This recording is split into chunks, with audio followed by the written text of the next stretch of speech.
This channel's content is strictly for educational and informational purpose and does not endorse or promote any form of violence, harm, illegal activities, self-injuries and communal disharmony. রণয়, তোমার কাছে একটু জানার চেষ্টা করব যে গোপাল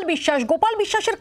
কাছে এসে যে তিনি উঠতেন, গোপাল বিশ্বাসের কাছে এসে উঠেছিলেন, এই গোপাল বিশ্বাসের সঙ্গে তার কি সূত্রে যোগাযোগ, কতদিনের বন্ধুত্ব, এবং যেরকম স্বাভাবিকভাবে একজন পড়শি দেশের সাংসদ আসছেন, তিনি যে কেউ না, তিনি খুব সাধারণ মানুষ নন, তিনি 3 বারের সাংসদ, তিনি আসছেন গেদে সীমান্ত দিয়ে, তিনি এসে থাকছেন এক বন্ধুর বাড়িতে,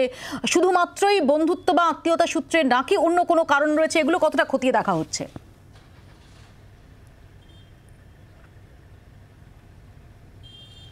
দেখো, একজন সাংসদ প্রাথমিক তদন্তে পুলিশ যেটা জানতে পেরেছেন যে সমস্ত প্রোটোকল ভেঙে তিনি এসছেন। তিনি যদি সত্যিকারের ব্যক্তিগত কোনো সফরেও আসতেন তাহলে সেক্ষেত্রেও তাকে বাংলাদেশ হাইকমিশনকে জানাতে হতো, কিন্তু এক্ষেত্রে সেখানেও জানানো হয়নি, এমনটাই প্রাথমিকভাবে পুলিশ জানতে পেরেছে। তবে যে বন্ধুর বাড়িতে তিনি উঠেছিলেন সেই বন্ধুর সঙ্গে কবে থেকে সম্পর্ক, কিভাবে সম্পর্ক, ব্যবসায়িক কোনো সম্পর্ক নাকি বন্ধুত্বের সম্পর্ক, পুরোটাই এখন তদন্তের বিষয়। সেই বন্ধুকেও জিজ্ঞাসাবাদ করা হচ্ছেন, অর্থাৎ তদন্তের ক্ষেত্রে সমস্তকে সবাইকে জিজ্ঞাসাবাদ করা হচ্ছে। তবে প্রাথমিক তদন্তে পুলিশ কর্তারা এটাও জানতে পেরেছেন যদি কেউ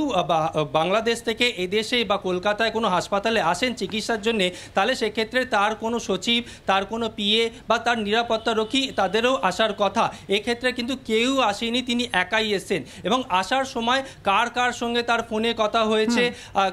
কারোর সঙ্গে তার ফোনে কথা হয়েছে কিনা, বা এর আগে তিনি কবে এসেছিলেন এখানে, সেখানে কারোর সঙ্গে তার কথা হয়েছিল কিনা, সমস্ত বিষয়টাই কিন্তু তদন্ত করে দেখছেন। এবং বিশেষ করে সিসিটিভি ফুটেজ, আমি এখানে পিয়ালির কাছে খুব সংক্ষেপে আসবো। পিয়ালি, খুব সংক্ষেপে তোমার কাছে জানার চেষ্টা করবো যে এই সিসিটিভি ফুটেজে যাদের বেরিয়ে যেতে দেখা যাচ্ছে দফায় দফায় ওই ফ্ল্যাটটি থেকে ট্রলি ব্যাগ হাতে নিয়ে, তাদের বয়স সম্পর্কে, তাদের চেহারা সম্পর্কে কি জানা যাচ্ছে? নাম্বার 1। নাম্বার 2, তুমি একটু আগে ডেফিনেটলি আমরা পড়শি দেশের একজন সাংসদ নিয়ে আলোচনা করছি, আমি জাস্ট টেকনিক্যালি এই প্রশ্নটা তোমার কাছে জানার চেষ্টা করবো যে এক রহস্যময় প্রসঙ্গ খতিয়ে দেখা হচ্ছে,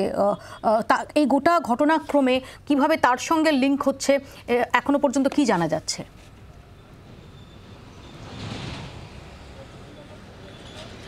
একেবারে সিসিটিভির ফুটেজ যে সূত্র ধরে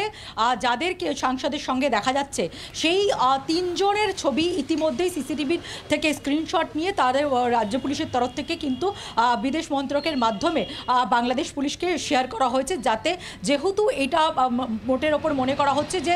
যারা খুনের পেছনে রয়েছে তারা বাংলাদেশের, এবং সেই কারণেই যারা এই খুনের পেছনে রয়েছে তাদের আইডেন্টিফিকেশনের জন্য তাদের ছবি ইতিমধ্যেই বাংলাদেশ পুলিশের সঙ্গে শেয়ার করা হয়েছে। দ্বিতীয় যে বিষয়টা, যে একজন মহিলা তথ্য উঠে আসছে, সেই মহিলাই বা কে, তিনিও কি বাংলাদেশের বাসিন্দা নাকি কোনোভাবে আততায়ীরা ওই মহিলাকে কোনোভাবে ট্র্যাপ করে বা হানি ট্র্যাপের মতন কোনো ঘটনা, মানে এই মহিলার ছবি কি সিসিটিভি ফুটেজে পাওয়া গেছে, ডেকে এনেছিল কিনা, সেই সমস্ত বিষয়গুলো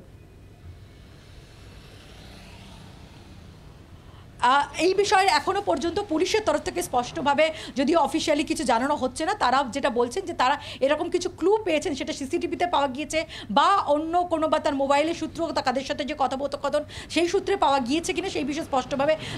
জানাচ্ছেন না তারা যেটা জানাচ্ছেন যে এই বিষয়ে তারা বেশ কিছু ক্লু পেয়েছেন, তার উপরেও তারা কাজ করছেন।